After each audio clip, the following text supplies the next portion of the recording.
اور پھر اللہ تعالیٰ فرماتے ہیں کہ انی قریب، میں قریب بھی ہوں اور میں جواب دیتا ہوں. لیکن بعض اوقات ہمیں یوں محسوس ہوتا ہے گویا ہماری دعائیں سنی نہیں جا رہی یا شاید کہیں ضائع ہو رہی ہیں. ایسا ہرگز نہیں. حدیث سے ہمیں پتہ چلتا ہے کہ نبی صلی اللہ علیہ وسلم نے فرمایا کہ دعا کی قبولیت کے 3 طریقے. ایک تو یہ کہ بندہ جو کچھ مانگتا ہے اس کو بعین ہی وہ چیز مل جاتی. ہم صرف اس طریقے کو سمجھتے ہیں کہ یہ قبولیت ہو گئی. حالانکہ دوسرا طریقہ یہ ہے کہ بندہ جو چیز مانگ رہا ہے وہ تو نہیں اس کو ملتی، لیکن اس کے بدلے میں اس کی کوئی مصیبت ٹال دی جاتی. یعنی ایک طرف انسان ایک چیز چاہ رہا ہے اور دوسری طرف ایک بلا اتر رہی ہے، تو انسان جب دعا کرتا ہے کسی خاص چیز کی تو وہ چیز تو اس کو نہیں مل رہی، لیکن اس دعا کی برکت سے وہ بلا چلی گئی واپس. اور تیسرا طریقہ یہ ہے کہ انسان کو نہ تو وہ ملتا ہے جو وہ مانگ رہا ہے اور نہ مصیبت ٹلتی ہے، بلکہ وہ دعا جو اس نے مانگی ضائع نہیں ہوتی، وہ آخرت میں اس کے لیے جمع کر دی جاتی. قیامت کے دن جب انسان کو اس کا نامہ اعمال ملے گا اور اس میں وہ اپنی دعاؤں کو دیکھے گا تو اس وقت تمنا کرے گا کہ اے کاش دنیا میں میری کوئی دعا بھی قبول نہ ہوتی. لیکن یہاں ہمارا حال کیا ہے کہ جب ہماری کوئی دعا نہیں قبول ہوتی تو ہم اللہ تعالیٰ سے بھی بدگمان ہونے لگتے ہیں اور بعض اوقات دعا کرنا بھی چھوڑ دیتے ہیں اور یہ سمجھتے ہیں کہ دعا کرنے کا فائدہ نہیں. حدیث میں آتا ہے کہ دعا ہر حال میں فائدہ دیتی ہے. یعنی دعاؤں کا کرنا خواہ وہ چیز ہمیں ملے یا نہ ملے بہرحال فائدہ مند ہے. اس پر اجر محفوظ ہو جاتا ہے اور بہترین طریقے پر جس کے بارے میں ہم سوچ بھی نہیں سکتے. عموماً جب ہم دعا کرتے ہیں تو صرف دنیا کی دعا کرتے ہیں کیونکہ دنیا کی مشکلات یا دنیا کے فائدے ہمیں سامنے نظر آ رہے ہوتے ہیں. لیکن بندہ مومن کے لیے پسندیدہ دعا کیا ہے؟ ربنا آتنا فی الدنیا حسنۃ وفی الآخرۃ حسنۃ وقنا عذاب النار، کہ اے ہمارے رب تو ہمیں دنیا میں بھی بھلائی عطا فرما، صحت، عافیت، رزق، ایمان، بہترین نفع مند علم وغیرہ وغیرہ، وفی الآخرۃ حسنہ، اور آخرت میں بھی بھلائی نصیب فرما، یعنی جہنم سے بچا کر جنت عطا فرما، وقنا عذاب النار، اور ہمیں آگ کے عذاب سے بچا. کیونکہ اصل کامیابی یہی ہے کہ انسان آگ سے بچ جائے. قرآن مجید میں اللہ تعالیٰ فرماتے ہیں فَمَنْ زُحْزِحَ عَنِ النَّارِ وَأُدْخِلَ الْجَنَّةَ فَقَدْ فَازَ، جو آگ سے بچا لیا گیا اور جنت میں داخل کر دیا گیا وہ یقیناً کامیاب ہو گیا.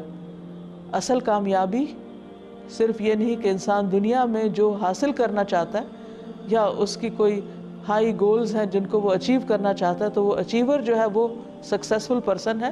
نہیں، وہ صرف ایک حصہ ہے کامیابی کا، کیونکہ وہ وقتی کامیابی ہے. دنیا کی بڑی سے بڑی کامیابی وقتی اور تھوڑی ہے آخرت کے مقابلے میں.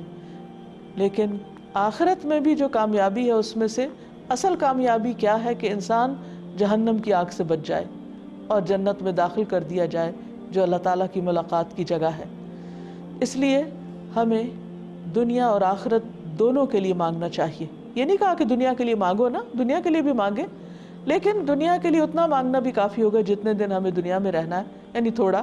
اور آخرت کے لیے زیادہ مانگنا چاہیے کیونکہ آخرت میں تو ہمیں ہمیشہ ہمیشہ کے لیے رہنا ہے. پھر اسی طرح ہم دیکھتے ہیں کہ افطار کا وقت عام طور پر ادھر ادھر کی باتوں کی نظر ہو جاتا ہے. تو رمضان میں چونکہ دعائیں قبول ہوتی ہیں اس لیے افطاری سے پہلے خصوصی طور پر انسان کو سارے کام کاج سے فارغ ہو کر اللہ تعالیٰ کی طرف متوجہ ہونا چاہیے، کیونکہ روزہ دار کے لیے 2 خوشیاں ہیں، ایک افطار کے وقت کی خوشی اور ایک اللہ سے ملاقات کی خوشی. تو اس وقت یہ یاد کرنا چاہیے کہ ایک دن ہم اللہ تعالیٰ سے بھی ملاقات کریں گے، اور اس موقع کو یاد کر کے پھر اللہ تعالیٰ سے اچھی اچھی خوبصورت دعائیں مانگنی چاہیے کہ اللہ تعالیٰ ہمیں تو معاف کر دینا، ہمارے گناہوں پر پردہ ڈال دینا، ہمیں دنیا اور آخرت کی رسوائی سے بچا لینا. اسی طرح دل کے اندر جو بھی اسپونٹینیسلی اچھی اچھی دعائیں آئیں وہ تمام مانگتے جانا چاہیے. اگر انسان سے کوئی غلطی ہو بھی جائے تو اللہ تعالیٰ معاف کرنے والا ہے، لیکن ساتھ ہی یہ کہ انسان استغفار کثرت سے کرتا رہے. استغفار یعنی گناہوں کی بخشش کی دعا جو ہے وہ بھی ایک بہترین دعا ہے. دعاؤں کی قبولیت کے لیے ایک اور چیز بھی ضروری ہے، وہ ہے اللہ کے ناموں کے ساتھ دعا مانگنا۔ قرآن مجید میں اللہ تعالیٰ نے خود ہمیں طریقہ بتایا، وَلِلَّهِ الْأَسْمَاءُ الْحُسْنَى فَادْعُوهُ بِهَا، اور اللہ کے ہیں اچھے اچھے نام، تم اس کو ان ناموں کے ساتھ پکارو۔ یعنی مثلا ہم یہ تو کہتے ہیں ربنا یا اللہم یا ربی، لیکن اس کے ساتھ ساتھ ہمیں اللہ تعالیٰ کے مختلف نام اور صفات کے ذریعے بھی پکارنا چاہیے، مثلا یا اللہ، یا رحمان، یا رحیم، یا حی یا قیوم۔ نبی صلی اللہ علیہ وسلم جنگ بدر کے دن جب بہت پریشان تھے تو یا حی یا قیوم کہہ کر اللہ تعالیٰ کی رحمت کو پکار رہے تھے۔ پھر یا ذا الجلال والاکرام، اس کے بارے میں بھی آتا ہے کہ الظوا بیا ذا الجلال والاکرام، اس نام کے ساتھ خوب اللہ کو پکارو۔